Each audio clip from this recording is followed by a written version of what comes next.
Hi అండి, నేను రాజు. పుష్ప 2 కలెక్షన్ల గురించి మాట్లాడుకుందాం. పుష్ప ఎంత కలెక్షన్ చేసింది, ఎంత లాభాలు వచ్చాయి, దాని గురించి మాట్లాడుకుందాము. అది ఏం జరిగింది, దాని గురించి మాట్లాడుకుందాం. అది చిత్తూరు స్లాంగ్లో మాట్లాడదాం. అదే మన పుష్పరాజ్ భాషలోనే మాట్లాడుకుందాము. యో, ఏందా పుష్పరాజా, నీ సినిమా మొత్తం టోటల్గా ఎంత దుడ్డు వసూలు చేసిండు? అదే ఎంత చెప్పినావు నువ్వా? 2300 కోట్లని వేసిండావు పోస్టరు. ఓయమ్మ, ఫస్ట్ రిలీజ్ రోజు నుంచే ఫస్ట్ రోజు కలెక్షన్ ఎంత 300 కోట్లని, రెండో రోజు కలెక్షన్ 400 కోట్లని, 400 కోట్లని, నాలుగో రోజు 5వ రోజు వరుసగా వేసిండావు కదా. అది కాలేజీలు వేస్తారే ఏంది, 1 2 3 అని అట్లా వేసిండావు. టోటల్ కలెక్షన్ 2300 కోట్లని అని అన్నావు. సర్లే, ఇది నిజమనే, దానికి ఇన్కమ్ ట్యాక్స్ కట్టలేదని చెప్పి వాళ్ళు ఏం చేసినారు, ఓడి అమ్మ ఏంది ఇంత దుడ్డు వసూలు చేస్తే మా ఇన్కమ్ ట్యాక్స్ కట్టలేదని నేరుగా దానికి పోయినారు. ఏది మైత్రి మూవీస్ నిర్మాతల దగ్గరికి. యో, అంత దుడ్డు వస్తే ఏమప్పా మీరు దుడ్డు కట్టలేదు ట్యాక్స్ అని అడిగితే దానికి వాళ్ళు ఏం చెప్పినారు తెలిసిన వాళ్ళ మైత్రి మూవీస్ వాళ్ళు, యో అంత దుడ్డు ఏడ వసూలండి సార్ అని అంటే, అదేందప్ప పోస్టర్ వేసినారు కదా అని అడిగితే దానికి వాళ్ళు ఏమన్నారంటే, యో ఏడ దుడ్డు వచ్చినాయి సామె, ఊరికి ఏదో హీరో గారు పుష్పరాజ్ చెప్పినాడని చెప్పి మేము పోస్టర్ వేసిండాము, నంబర్ వేసిండాము, నంబరే కదా అని వేసినాము అని అన్నారు. ఒడి అమ్మ ఏంది ఇట్లా కూడా వేస్తారని చెప్పి వాళ్ళకి మండిండదప్ప. యాన్నో మండి ఏం చేసినారు తెలుసా వాళ్ళు, ఇట్లా మోసం చేస్తారా జనాలని. 154 కోట్ల దుడ్డు పైన వేసిండారు మూవీకే. దానికే మొత్తం నాకు తెలిసి మొన్న పడిండదు పోస్టర్. ఒరిజినల్గా దుడ్డు ఎంత వచ్చిండదంటే ఆ సినిమాకి 674 కోట్లు వచ్చినాయంట. అంతే కదా మరి, నిజంగా చెప్పాలి కదా. ఎందుకంటే లేనే అంటే ఉండే కలెక్షన్ అంత ఇంత అని, ప్రభాస్ అని క్రాచ్ చేసినాను, ఆర్ఆర్ని క్రాచ్ చేసినాను, బాహుబలిని కొట్టినాను, సలార్ని కొట్టినాను, కల్కిని కొట్టినాను అని చెప్పి ఫేక్ వేసుకొని ఎందుకప్ప పుష్పరాజు ఇవన్నీ చెప్పు. ఒరిజినల్ కలెక్షన్ వేసుకో. ఏమే నువ్వు స్టార్ హీరో అని చెప్పి దేశానికి చూపించుకునేదానికి ఇవన్న నీ పిఆర్ టీంతో చేసేది పద్ధతి ఏమన్నా చెప్పు. నువ్వే ఉండేది ఉన్నట్టే వేసుకుంటే ఏమవుతుంది? నువ్వు స్టార్ హీరో అప్ప కాదని లేని క్రియేటివ్ గురించి ఎందుకు చెప్పు, నాకు తెలియక అడుగుతా నేను. యా మాట కమాట. ఇంకా తర్వాత ఏం జరిగిండది మొన్న ఏంది, తండేల్ ఈవెంట్లో అదేంపా మీ నాయన అల్లు అరవింద్ ఏం మాట్లాడుతున్నాడు దిల్ రాజు గారితోనే. ఏమే మొన్న తీసిన సంక్రాంతికి వస్తున్నాం సినిమా నేరగా పనికి పోయిండదే, ఇంకో సినిమా కింద మండ పెట్టినాం అంటున్నాడు. అదేంది గేమ్ చేంజర్ ఫ్లాప్ అయినదని ఎంత సంతోషపడుతున్నాడు అప్ప మీ నాయన. మనుషుల మీద ఇంత కూల్ ఉండదు మీకే, తండ్రి కొడుకే, మెగాస్టార్ మీద రామ్ చరణ్ గారి మీద. మరి ఎట్లా అంతోటి ఉండేది చెప్పు. మీరు ఇది ఏమైనా పద్ధతి చెప్పు. ఫస్ట్ నుంచినేమో నువ్వు పైకి రానికే మీ మామ పేరు వాడుకుంటేవి, మా నాయన మొగులుతూరు, మా మామ ఇది పల్లెటూరు, ఇదే పాట పాడుతీవి. ఏదది గంగోత్రి సినిమాలో అప్పుడెట్టు ఉండవు? అప్పుడు ఏం చెప్పినావు నువ్వు? అప్పుడు ఇంట్రడక్షన్ చేసి చెప్పేదానికి ఏం చెప్పండి అలా, నేను మెగాస్టార్కి నాకు సంబంధం లేదు, మా తాత మా తాత అల్లు రామలింగయ్య గారు మనవాడుగా నేను ఇంట్రడక్షన్ అవుతాను చెప్పింటే సరిపోయింది కదా. అప్పుడు ఎందుకు చెప్పలేదు, ఇప్పుడు ఎందుకు ఇక్కడ చెప్తాడావు? అప్పుడు ఏం చెప్పినావు? సినిమా ఎట్టన్నా ఉండని ఫస్ట్ టికెట్ తెగేది ఎవరు? మెగాస్టార్ ఫ్యాన్స్ అని చెప్పిండావు కదా ప్రతి ఆడియో ఫంక్షన్లో. ఎప్పుడు దాకా సరైనోడు దాకా అటనే చెప్పిండావు. సరైనోడు ఎప్పుడైతే హిట్ పడినదో నీకు యాటిట్యూడ్ వచ్చిండదప్ప, నేనే తోపు హీరోనని. ఎప్పుడు స్టార్ట్ అయినదంటే, నిహారిక ఒక మూవీ తీసిండది, దానికి ఆడియో ఫంక్షన్కి ఏదో పోతే పవన్ కళ్యాణ్ గురించి అడగమంటే నువ్వేమన్నావు చెప్పను బదర్ అన్నావు. అప్పుడు మొదలైండది. అది ఎప్పటి నుంచో ఉండదు. ఒక స్టేజ్కి వచ్చిన తర్వాత చూపిస్తామని స్టార్ట్ చేసినావు. ఇంకా స్టార్ట్ చేసినాడు ఊకుండావా. పుష్ప హిట్ అయ్యేసరికి పుష్ప 2తో పీక్ వెళ్ళిపోయిండదప్ప. అదే వాస్తవము 100%. నాకంటే రామ్ చరణ్ పైకి వెళ్ళిపోతున్నాడు అని చెప్పి అనుకున్నావు కదా. ఏంది సరే, దీని గురించి ఒక ఎగ్జాంపుల్ మాట్లాడుకుందాం. మీ నాయన మొన్న ఏం చెప్పినాడు,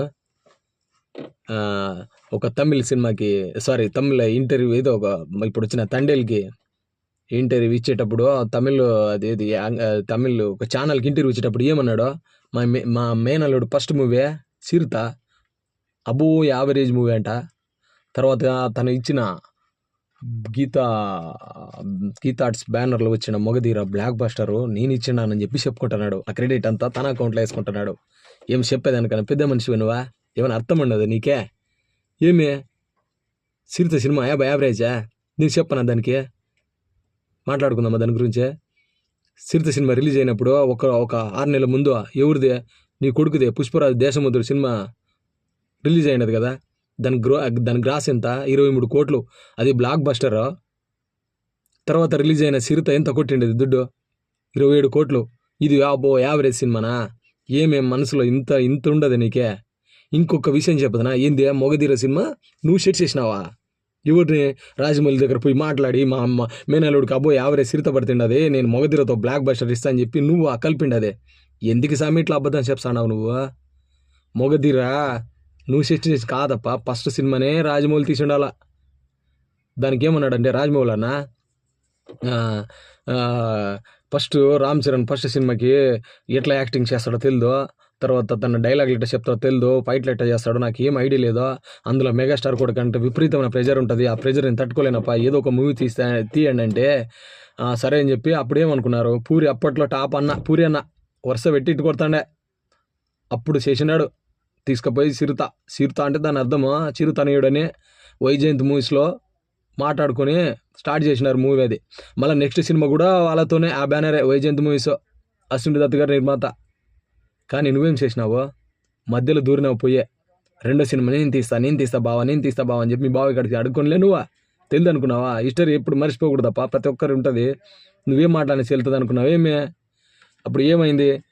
దానికి ఏమన్నాడు రాజమౌళి తెలిసిన, వద్దప్ప మీ బావ పెద్ద పెంట చేస్తాడు, దుడ్డు విషయంలో సతాయిస్తాడు, స్టోరీ విషయంలో వేలు పెట్టి గెలుకుతాడని చెప్పి అంటే, దానికి మెగాస్టార్ గారు ఏమన్నారంటే, పోన్లేప్ప మా బామర్తే కదా, నేను చూసుకుంటా, నీకేం టెన్షన్ పడద్దు, నువ్వు తీ, ఎంత బడ్జెట్ అయినా కానీ అని చెప్తే అప్పుడు రాజమౌళి సినిమా మొగధీర సినిమా తీసి ఇండస్ట్రీ ఇట్టు కొట్టాడు. ఇండస్ట్రీ అంటే అంతా ఇట్టు కాదు, వాడి అమ్మ ఈ పుష్పరాజ్ తీసిన 7-8 సినిమాలకి కాను రెండో సినిమాకి టాప్కి వెళ్ళిపోయినాడు. అప్పుడు అర్థమైంది అది అల్లు మామయ్యకు. ఏమర్థమైందదే, ఈయనేందే రెండో సినిమాకి ఇంత టాప్కి వెళ్ళిపోయినాడు, నా కొడుకుని క్రాస్ చేసినారు, మళ్ళీ మెగాస్టార్ కూర్చుంటాడా ఏమి ఇండస్ట్రీలో అని అనుకున్నావు కదా.